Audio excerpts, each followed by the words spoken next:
Well, good morning, everyone. Rise and shine. You're taking a live look over the city of Fountains right now. Beautiful start to our Monday.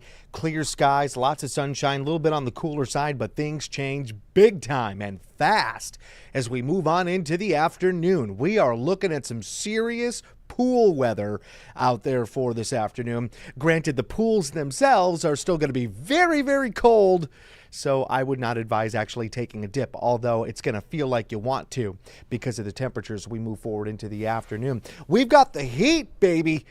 Good morning to you guys. First Warn 5 meteorologist Greg Bennett here. So much to discuss. The first thing that I want to get into is going to be how we increase those temperatures today. 15 to 25 whopping degrees above average. And that puts us in the upper 70s, some of us even into the lower 80s for this afternoon. All right, now let me show you the temperature profile because it is impressive as we move forward here, right? So let's get this involved. 77 degrees, there's the peak, and that's coming in around 4 o'clock in the afternoon. We should be around 76 for 3 p.m. for the final bell for the kids. Just an FYI, though, that's off around the airport. So if you're downtown, you could easily add 2 to 3 more degrees to that, which would technically put you at 80 degrees.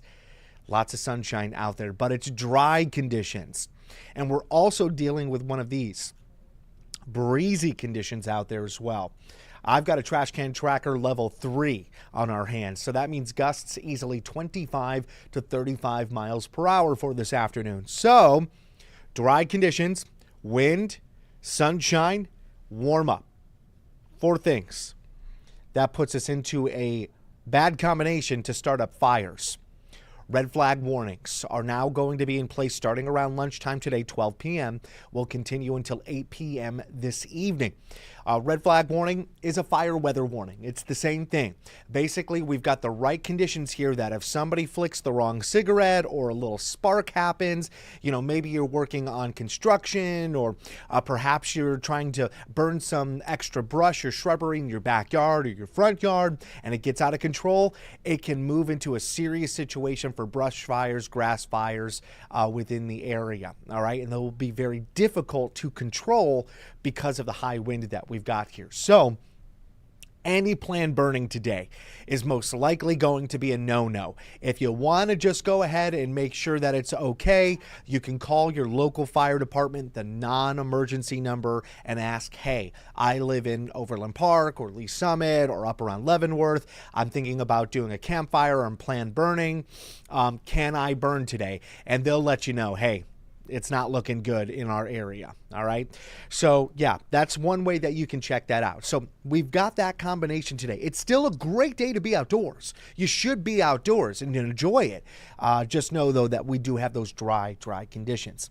The other thing that I am monitoring is a first warning. Okay, and a first warning for a severe weather threat is out there for us. I want you to be prepared for this. It's going to be for scattered shower and thunderstorm activity. Severe weather plausible here, and we're looking at mainly on Friday towards the eastern side of the metro, so out east, plus towards the evening time frame is what we're looking at. Let me show you what this kind of looks like right now. And I know when it comes down to showing you the intensity of severe weather or the opportunity for us to see severe weather, that yellow coloration is usually a moderate level. In this particular situation, we are so far out, we have a different color code. Okay, and in this particular situation, we only have 2 color codes. One is orange, and that says it's most likely going to occur. One is yellow, and it's the possibility of it to occur. We're under the yellow zone on our eastern counties there, right? From Lynn County, Livingston County, right down towards Benton and Pettis counties, and around maybe Harrison County. So take that into consideration. That's where we'll have a better opportunity to see stronger storms populate the area at this time. But I got to tell you, we've got a lot of time here. We're going to develop with new data that comes through, a better idea, a picture of what that intensity is going to be for severe weather, what types of severe weather, and who could potentially see a better opportunity than others. All right. Now, with all of that being said, let's talk about the rain. And this does come in towards the late afternoon, early evening. I think between the hours of 3:30 and 4:30, we're going to see our first kind of rounds of shower activity, at least with the data that we have available to us now. That's what it looks like. And we definitely have an opportunity here. Even our western counties have an opportunity for rain, but it really amps up towards the mid and late evening. Between the hours of 8 p.m. and 10 p.m., we're going to see the strongest storm cells out there. And as you can tell, it's mainly concentrated to the central areas of Missouri and maybe the eastern side of our viewing region. So this is why we're tracking for that severe weather threat and producing a first warning for our Friday. Now, I'm going to keep that going into our Saturday forecast for a couple of reasons. One is leftover wet weather is plausible. We are anticipating some breezy conditions, but we are also seeing a significant drop in temperature. This low pressure system literally brings us from this big warm air that we have and then starts pulling the atmosphere from the north, providing us a cooler pattern. So what kind of temperature fallout do we see? Well, I'm going to show you that right now. 75 degrees is expected at this point to be the high temperature for Friday afternoon. But by Saturday, the high temperature, 53. It's a huge fall out there. We're talking, what, 22 degrees in 24 hours? That's a big fallout. Now, the normal is 53.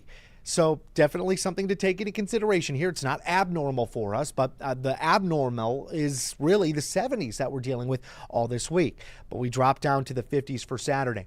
The morning, if you're going to be going to the snake parade, we're all going to be there. It's going to be chilly. All right, so I want you to be prepared for that. All right, let's go on into the Security Bank 7-day forecast, show you just the whole picture of what's going on. And we're going to keep on keeping on with that first warn for Friday, but we're going to expand it at least into Saturday morning, okay? I'm going to get rid of my face here so you can see the whole picture. The good news is we start the climb right through into the next day. Sunday, we'll go from low to then mid and upper 50s, and so on and so forth as we move on into the following week. So we're looking better and better overall, but yeah, we will be taking a dive there. You could see that we see a little bit of a drop there for Tuesday. We do have a dry cold front coming through, and that releases some cool air from up north around the Dakotas.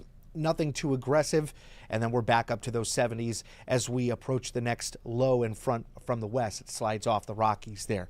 We're going to continue to monitor that for you. If we get new information, better data, a little bit more honing in on time frame and intensity, we will let you know.